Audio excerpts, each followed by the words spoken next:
Students, good morning. अपने new topic start किया था ब्रिटिश और उसका राजमुकुट, है ना।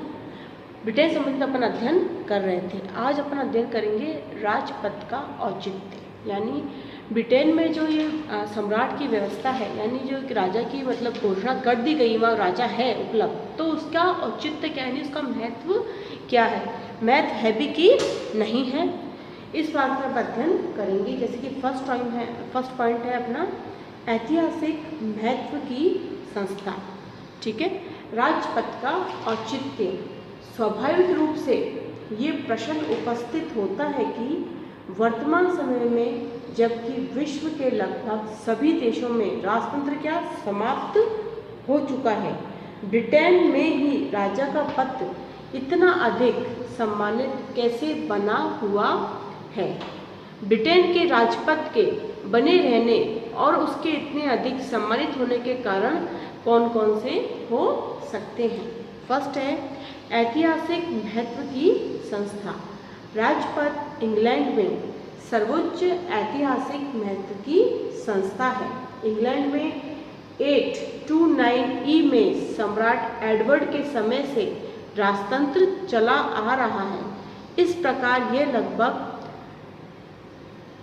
7777 वर्ष पुराना है। ब्रिटेन के इस लंबे इतिहास में केवल 11 वर्ष के लिए ही क्रैमवेल के नेतृत्व में गणतंत्र अपनाया गया था, लेकिन यह प्रयोग असफल रहा और अपने इसी लंबे इतिहास के कारण राजपद ब्रिटिश जनता के स्वभाव के साथ आज जुड़ गया है। लगभग इसको अलग करना क्या हो गया, असंभव सा प्रतीत होने लगा है। जैसे ऑक के शब्दों में राजतंत्र इंग्लैंड की अपनी संस्था है, बाहर से आयात करके लाई हुई संस्था नहीं है। पॉइंट नंबर सेकेंड, विक्टोरिया के समय से ब्रिटिश सम्राटों का प्रभावशाली व्यक्तित्व और गौरवपूर्ण भूमिका हमें देखने को मिलती है। वर्तमान समय में राजपद को जो इतना अधिक सम्मान प्राप्त है, उसका बहुत अधिक श्रेय राजपद धारण करने वाले व्यक्तियों के व्यक्तित्व और कार्यों को दिया जा सकता है। रानी विक्टोरिया ने अपने प्रभावशाली व्यक्तित्व की और बदलती हुई भूमिका, विक्टोरिया के समय से मतलब क्या बोल सकते हैं कि राजपद के बदलती हुई परिस्थितियों के अनुसार वैधानिक शासन के रूप में कार्य करके राजपद के लिए सम्मान अर्जित किया। रानी विक्टोरिया के समय में ब्रिटिश साम्राज्य ने जो अभव्यता प्राप्त की, उसने भी सम्राट के प्रति श्रद्धा में वृद्धि की है। एडवर्ड सप्तम से मिलनसार प्रवृत्ति, सबके प्रति विनोद प्रिय व्यवहार राजपद को प्रसिद्ध बनाता है। इस प्रकार सम्राट पद न केवल ऐतिहासिक है, वरन इसका अतीत भी क्या है, बहुत ही सराहनीय है। और इसी बात ने सम्राट को जनता के पिता का स्थान प्रदान कर दिया है। राजा और प्रजा का संबंध बहुत कुछ सीमा तक पिता पुत्र के संबंध के समान हमें देखने को मिलता है। पॉइंट थर्ड, राजपद का लोकतांत्रिकरण। वर्तमान समय में इंग्लैंड में राजपद के बने रहने का सबसे बड़ा कारण राजतंत्र का लोकतांत्रिकरण है।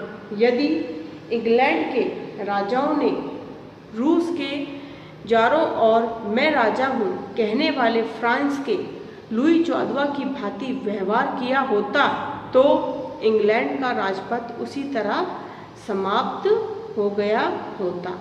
जिस तरह किसका समाप्त हुआ, जिस तरह रूस व फ्रांस का राजतंत्र समाप्त हो गए। रूस और फ्रांस पहले राजतंत्र यहाँ पे विद्यमान था, लेकिन अब क्या है, अब यहाँ पे राजतंत्र विद्यमान नहीं है। लेकिन इंग्लैंड के राजाओं की बदलती हुई परिस्थितियों को समझा और 1688 की गौरवपूर्ण क्रांति के बाद वे लोकतंत्र के विकास में भी बाधक नहीं हुए। उन्होंने लोकतंत्र को विकास की प्रक्रिया का अनिवार्य परिणाम समझा और उसके विकास में कभी अनजाने में, कभी जानबूझकर और कभी विवशतापूर्वक सहयोग दिया। रानी एने, विलियम, मैरी और प्रथम 2 जॉर्ज राजाओं का योग इस संबंध में विशेषता उल्लेखनीय है। वर्तमान समय में तो राजपत्र लोकतंत्र का प्रतीक ही बन गया है। लास्की के शब्दों में राजपथ को लोकतंत्र के हाथों उसके प्रतीक के रूप में बेच दिया गया और इसी बिक्री से सभी वर्गों को इतना अपार हर्ष हुआ कि उसे सार्वजनिक खुशी के गगनभेदी स्वर में इक्के दुक्के मतभेद की आवाज़ सुनाई भी नहीं पड़ी। राजपथ के लोकतांत्रिकरण की दृष्टि में रखते हुए ऑक द्वारा ब्रिटिश शासन व्यवस्था को राजमुकुटधारी गणतंत्र के नाम से पुकारे जाने लगा। यानी क्या वो आप संघात्मक व्यवस्था भी है, राजाओं की व्यवस्था भी देखने को मिलती है और राजा की व्यवस्था मुख्य रूप से किस पे अधिक शक्तिशाली होता है, राजमुकुट पहनने के बाद वो और अधिक शक्तिशाली हो जाता है और हमें वहाँ पे ब्रिटेन में गणतंत्र रूपी व्यवस्था भी देखने को मिलती है। सम्राट के 4th पॉइंट है सम्राट के व्यक्तिगत अधिकार और कार्य। राजनीतिक क्षेत्र में सम्राट पद का प्रतीकात्मक मूल्य ही नहीं है वरन इसके द्वारा कुछ उपयोगी और आवश्यक कार्य भी किए जाते हैं।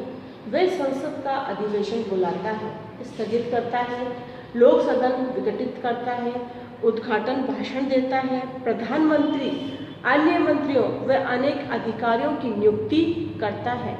सर्वपरिषद आदेश सम्राट की उपस्थिति में ही जारी किए जाते हैं।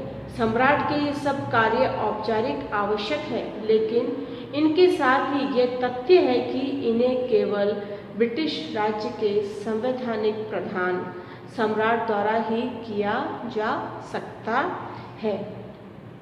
पॉइंट नंबर 5, सम्राट सर्वोच्च सलाहकार के रूप में।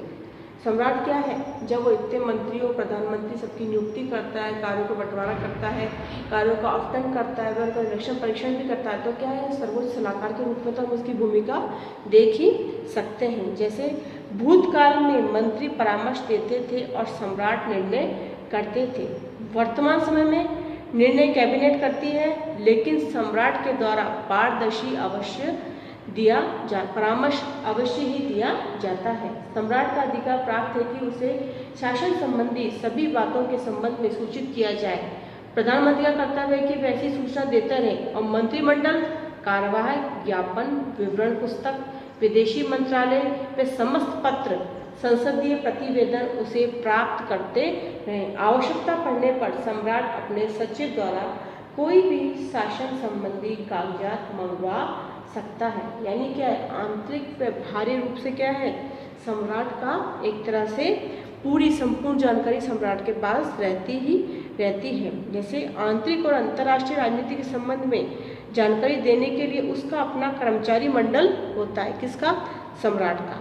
और प्रशासनिक कार्य के मूल स्रोतों पर उसकी फौज के कारण सम्राट को आंतरिक और अंतर्राष्ट्रीय राजनीति का बहुत अधिक ज्ञान भी प्राप्त हो जाता है। आज का हमारा टॉपिक यही समाप्त होता है। Thank you.